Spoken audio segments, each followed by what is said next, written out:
Nomonautes, internautes, flâneurs occasionnels, bienvenue sur ma chaîne. Félicitations, nous en sommes à la 6e leçon d'écriture.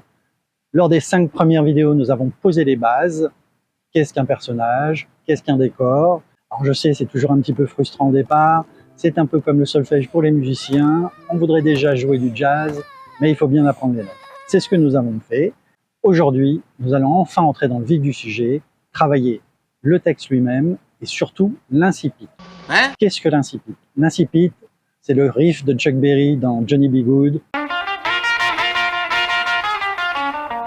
ou les premières notes de Sympathy for the Devil des Rolling Stones.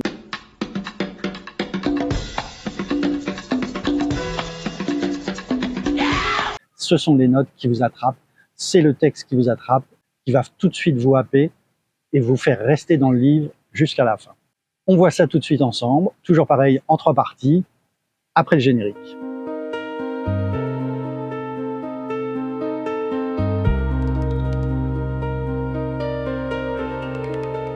Dans mon écriture.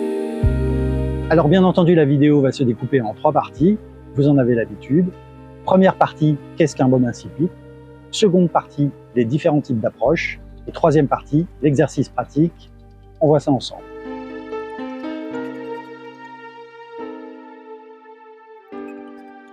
L'incipit, c'est tout bonnement la première impression que votre livre va faire au lecteur.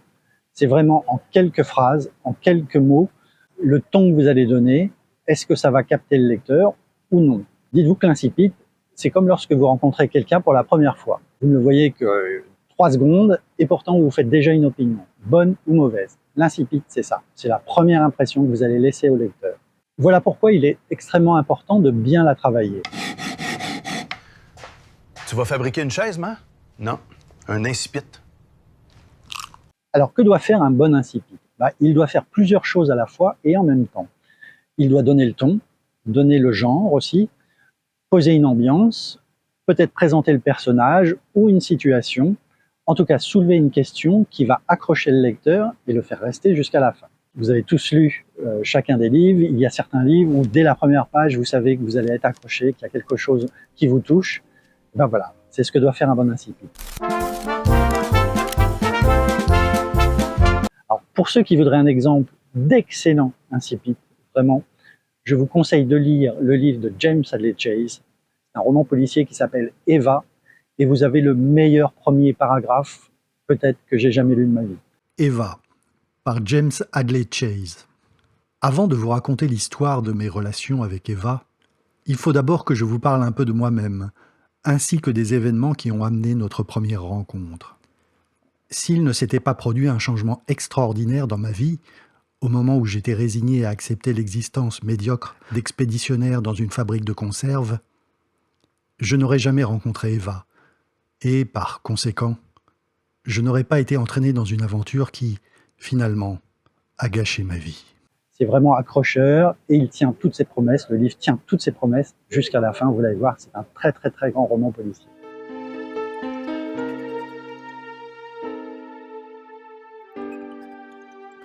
Vous pouvez très bien commencer votre livre en plein milieu d'une action. Pour les cinéphiles, que ce soit les James Bond ou L'Arme Fatale 2 par exemple, chacun de ces films commence directement au milieu d'une action.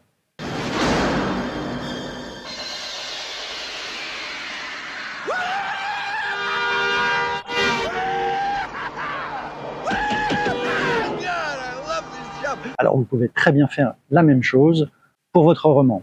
Vous pourrez par exemple, si vous écrivez un roman policier, la balle siffla à mon oreille, et bien voilà, on est en plein milieu d'une action, le lecteur se doute bien qu'il s'est passé quelque chose, un drame. L'avantage, c'est que vous captivez immédiatement une attention. Le désavantage, c'est qu'il faut mener maintenant le livre jusqu'au bout correctement. Mais qu'est-ce que tu fais? J'emmène le livre au bout. Une autre possibilité, c'est l'incipit par la description. Donc vous pouvez prendre le temps de décrire un lieu, une atmosphère, une ambiance, un personnage. C'est un peu plus fort, c'est un peu plus lent. Le risque, évidemment, dans ce cas-là, c'est que vous preniez trop de temps, que ce soit trop long et que vous perdiez votre lecteur. Le petit lecteur est attendu à l'accueil par son romancier. Je répète, le petit lecteur est attendu par son romancier. Si je vous dis La lumière tombait en biais sur le bureau, révélant la poussière sur le tapis et la solitude de la pièce. Avec ce genre de phrase, vous créez une ambiance forte, une atmosphère, quelque chose de très prenant. Il faut juste réaliser que la description ne doit être ni trop longue, ni trop statique, bien entendu. C'est à vous de savoir doser ça. Ah ça! C'était mal dosé! Vous pouvez aussi débuter votre incipit par un dialogue fort, bien entendu. Vous croyez qu'ils oseraient venir ici? Les cons, ça ose tout. Et c'est même à ça qu'on les reconnaît. Vous entrez tout de suite dans un conflit entre deux personnages. Il y a tout de suite de la tension. C'est tout de suite captivant. L'avantage, c'est que vous créez tout de suite une intrigue entre deux personnages. Le désavantage, c'est qu'il faut mettre le contexte relativement rapidement pour ne pas trop perdre le lecteur. Au secours, aidez-moi! J'ai perdu le contexte. Je n'y comprends rien. Enfin, vous pouvez rédiger votre incipit par une interrogation ou une phrase choc, du genre « J'ai tué ma mère, mais pour une fois, c'était pas de ma faute ». Et là, tout de suite, vous captivez le lecteur. Tout de suite, vous l'emmenez avec vous dans une intrigue, quelque chose d'étrange. Évidemment, il va vouloir connaître la suite. Le petit risque, évidemment, c'est qu'il faut que le concept tienne le coup jusqu'au bout. Donc, soyez bien sûr de ce que vous préparez et de ce que vous avez en tête.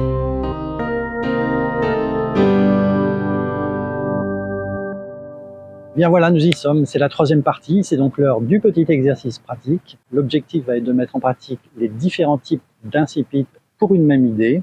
La consigne va être simple, c'est de reprendre le petit texte que je vous avais demandé de rédiger lors de la toute première vidéo et de rédiger 3 débuts différents avec 3 incipits différents pour la même histoire. Alors vous pouvez utiliser la mise en action directe, l'entrée par le dialogue, c'est à vous de voir, c'est votre choix, c'est votre texte, amusez-vous bien.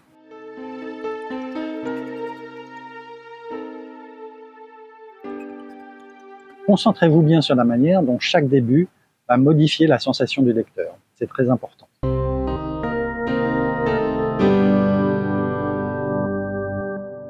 Et bien, en conclusion, je vous rappellerai que chaque début de livre est une promesse pour le lecteur et que chaque façon dont vous allez envisager votre roman, votre incipit, va vous emmener dans une direction en tant qu'écrivain. Ça peut être très intéressant parce que avec 2 débuts un petit peu différents, vous pouvez prendre des directions totalement opposées.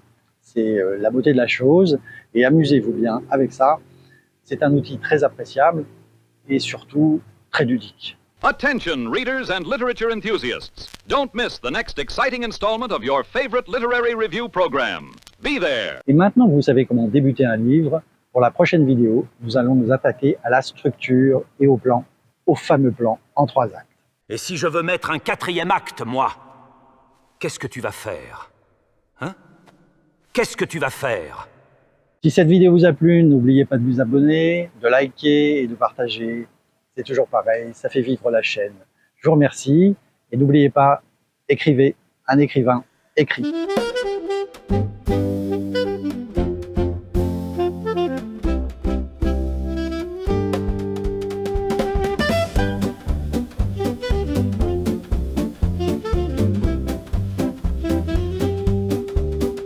Ce matin, je me suis réveillée avec cette drôle d'idée. Elle me tournait dans la tête sans que je puisse la stopper. Elle me disait, tu es bien bête, où crois-tu aller? Tu ne sais pas que la vie est courte et qu'il faut en profiter.